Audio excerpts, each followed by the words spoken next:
Welcome back. Now, after knowing about global positioning system, you will be inquisitive to know how GPS works. Before going into the topic, let's try to understand that this is the globe, the Earth, and this is a person who is,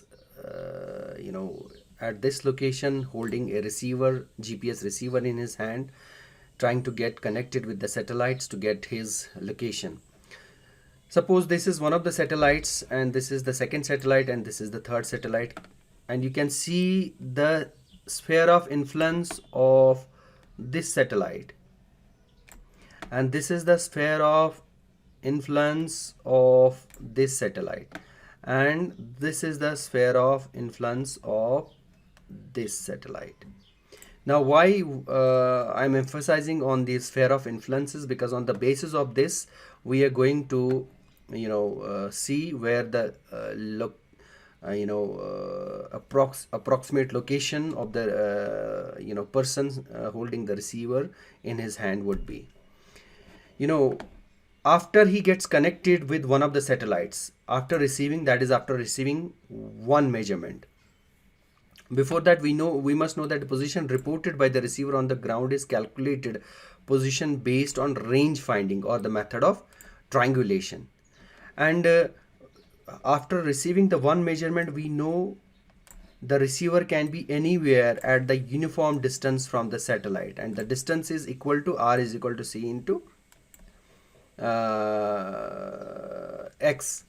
And this is how we can know that after getting connected to one receiver, we can say that the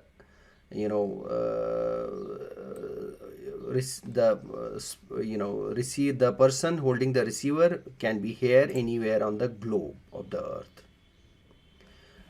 means on the outer surface of the sphere of the radius of the Earth. He can be anywhere on the globe of the Earth, on the surface of the Earth.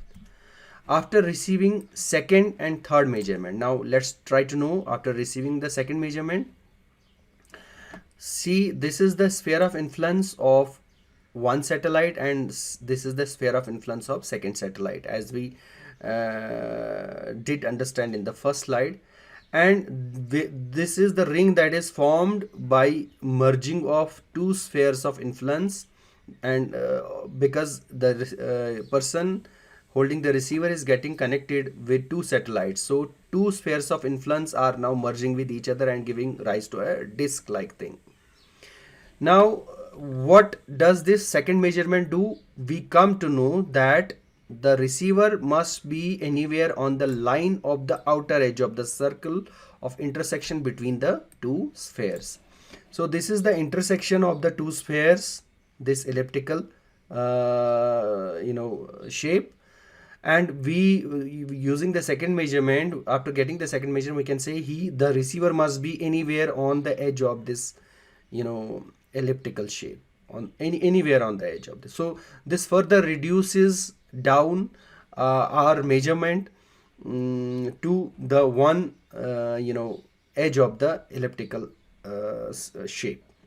Now, after getting the third measurement, means three spheres of influence are going to merge, and out of which you can see now we have, when the three spheres of influence merge, there are 2 points. These are in red, two red dots. You can see these. We narrow down our location of the receiver to these two narrow points. He can be at any of the points, either that point or this point. So getting the third measurement reduces the possible location to 2 points, and we have to understand that among these 2 points, only one point can be located on the surface of the Earth. The other point has to be located on the outer atmosphere. So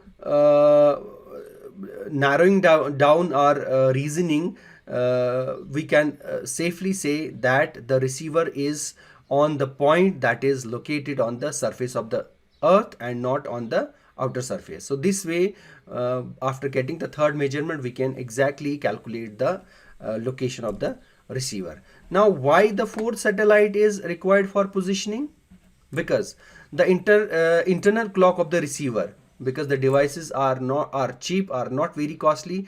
Those have ordinary clocks, and unlike satellites which have the atomic clocks. The method of triangulation requires the receiver to know the precise time that the signal was transmitted and received while making a connection with the three satellites. So we need to have the four satellites that synchronizes the time between the three satellites and the receiver, so that the precise time that the for the transmission and receipt of signal could be known. So to fourth satellite is mainly required to bring all the points to one location. This completes the method of triangulation, and the location of the receiver is known known for the for that location. Now GPS varies in accuracy with and is dependent on different factors. What are the different factors that affect the accuracy? Receiver clock error. There must be some error in the clock of the receiver that a person is holding in his hand. Percentage of sky that is visible, and it may be linked to the satellite geometry. Now satellite geometry is one of the reasons of the accuracy. If the satellites at that point of time are clustered together, it may the quality of the data will be poor. It must be very well distributed above the observer in the sky. Multipath error. Now the signals travel from receiver to the satellite and satellite to the receiver, and in may travel in different paths, and using the method of triangulation, it is assumed that the signal has taken the shortest path, which may not be always true. So this may cause the multipath error.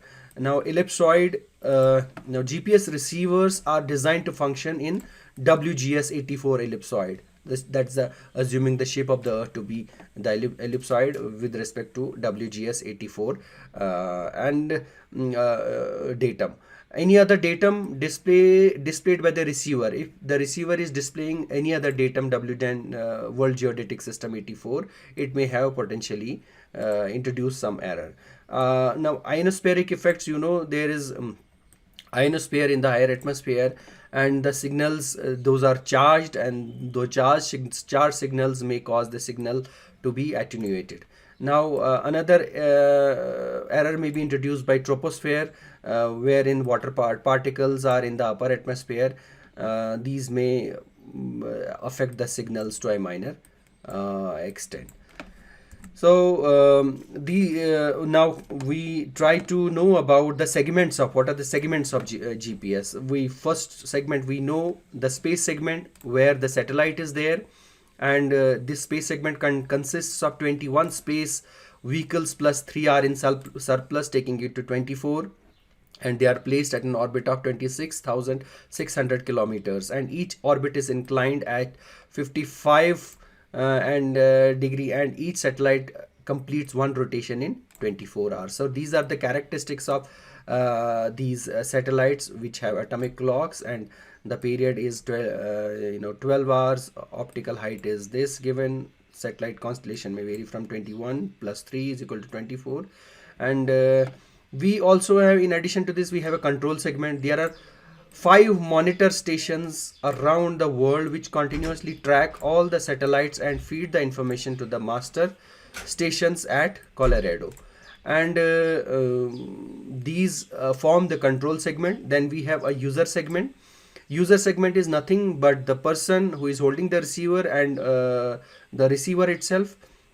Appropriate GPS receiver is to be used with an antenna and a power supply, so as to receive the position accurately, and it is to be noted that only a minimum of 8 channel is to be receiver should be recommended, meaning that it will be at a point of time it will be able to make communication with 8 satellites. So preferably a 12 channel receiver might be used, but